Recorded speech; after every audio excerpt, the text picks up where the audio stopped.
Hey Trek Gang, what's going on in this week's episode of the Boeville in Newtown? Well, it's right over here. Stand by and we'll get into what's happening this week.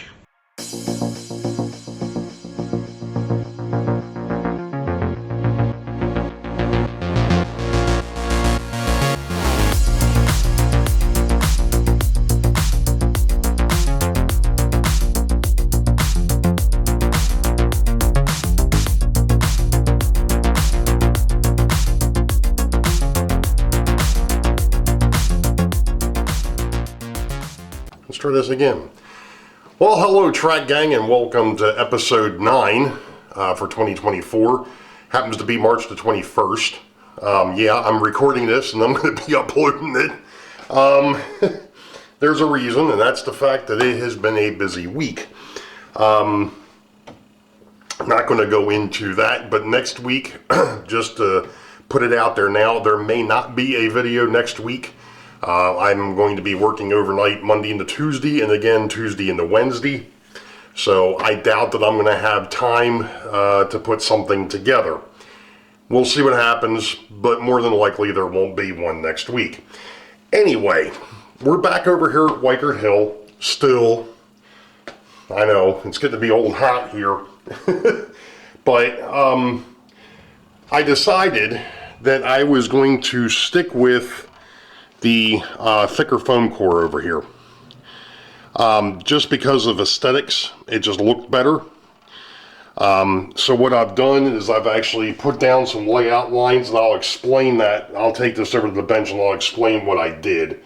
But what I did do is I laid the Cape Cods over here and the school, and of course I realized when I brought this back over, there's a slight issue, and that's the fact that over there at the school, this should have extended or kept going, because there's going to be a sidewalk that's going to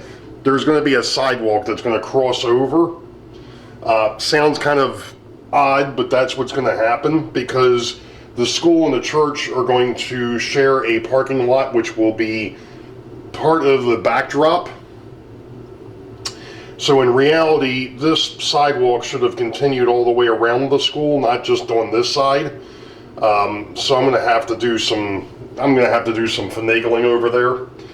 I did actually, believe it or not, I managed to cut a round corner in the foam core.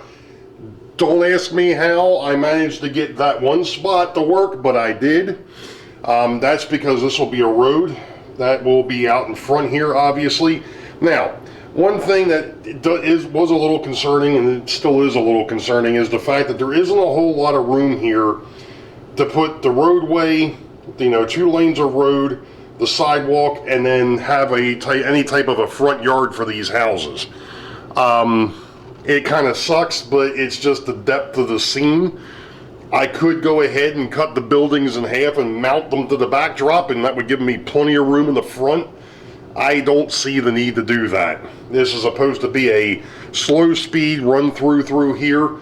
I actually had even thought about possibly taking the interurban line and moving it more towards the middle of this.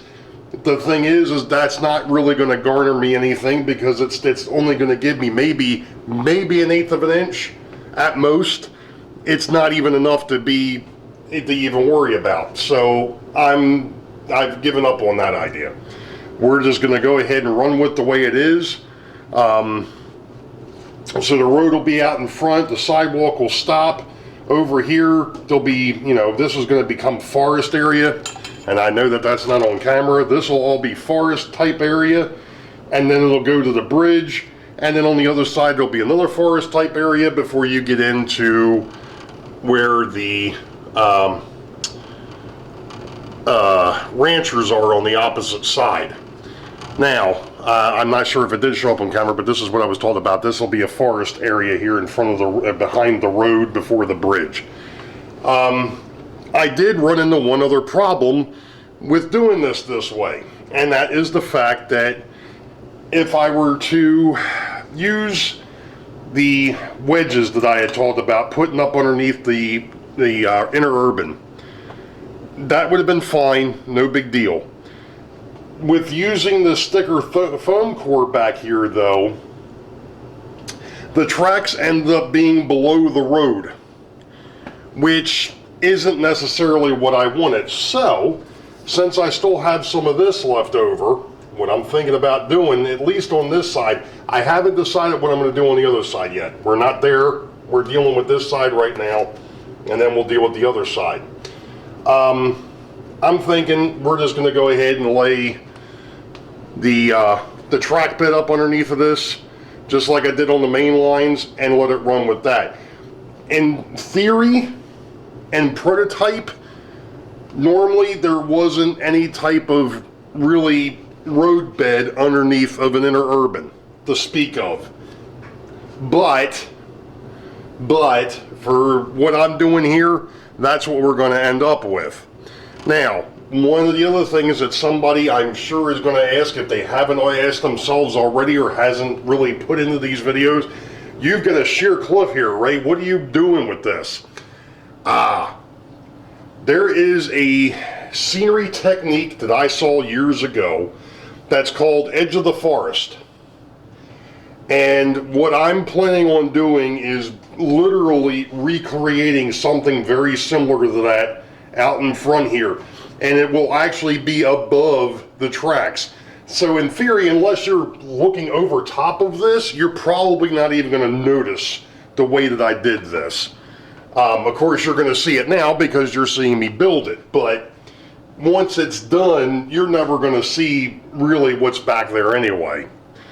So that's what it is. I mean, the tree line I might stick, you know, maybe, what is that, about 2 inches over top of the road and the roadway and the interurban line here. So, you know, it is what it is. I think this will be fine. I don't think it's going to cause me any issues, other than the fact that the feeder lines that I had started to stick through the foam originally, I'm going to have to redo those. C'est la vie. It is what it is. You know, I got ahead of myself thinking I could go ahead and do that, and well, yeah, that didn't work out too well. Because things kept changing. I mean, this thing is an absolute work in progress, and every time you think you come up with the be all end all and that's the way it's going to be, you end up finding a better way of doing it. It's just the name of the beast. You know, it is what it is. So, with that being said, now I've got, like I said, I've got my layout lines on the foam core here. I can go in there and I can start to paint that up. But before I even get to that, I think the first thing is probably going to be taking the track back up, or actually marking the center line of the track, pulling it back up all the way, and then putting the road bed down, and then putting the tracks on top of it, and seeing what we've got from there, rerunning my feeder, redoing the feeder lines that I had started to poke through, and go from there.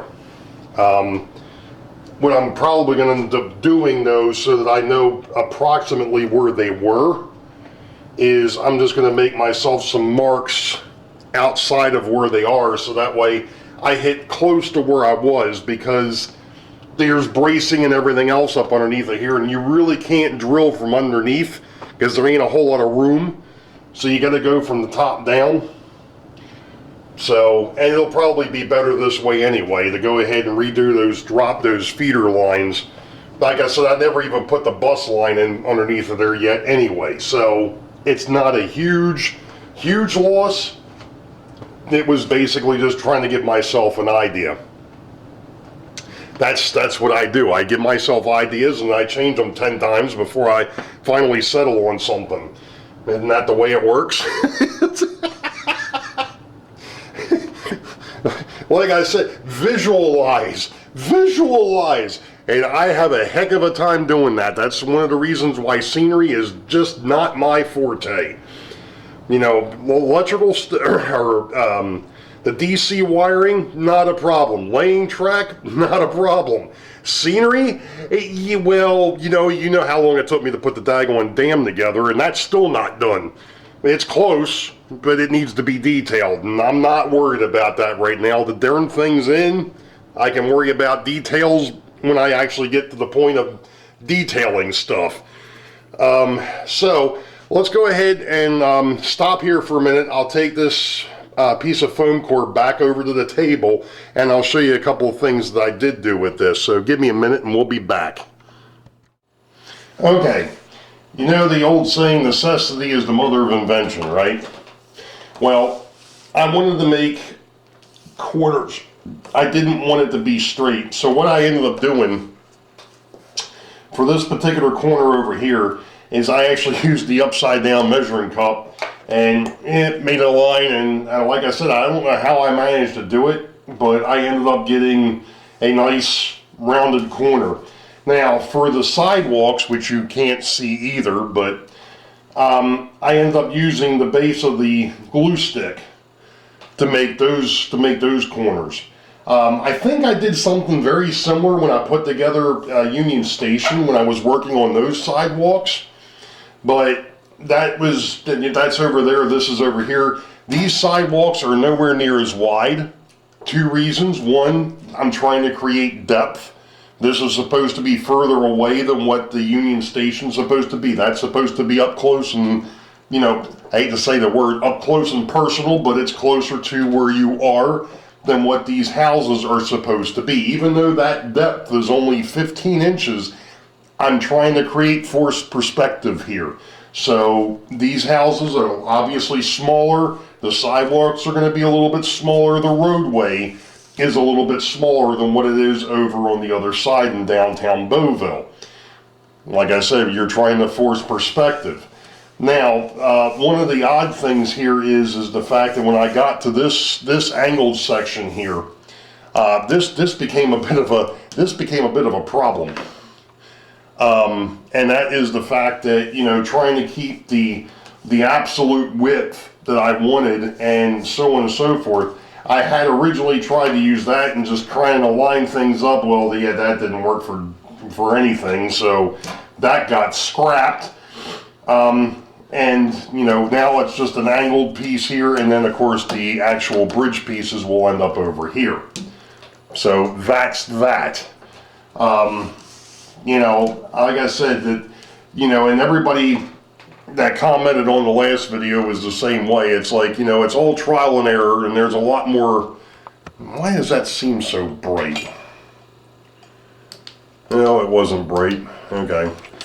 And we went blue. You know, everybody's right.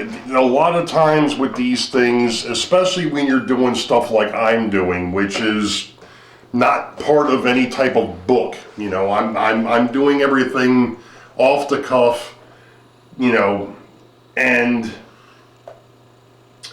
you know, when you're doing stuff that hasn't been tried before, sometimes you just gotta bite the bullet and go for it, and if it don't work, you try again. And that's one of the reasons why this scenery piece is taking me as long as it is because of the fact that I'm doing stuff that, yeah, I've done it before, but not with the way that this is set up.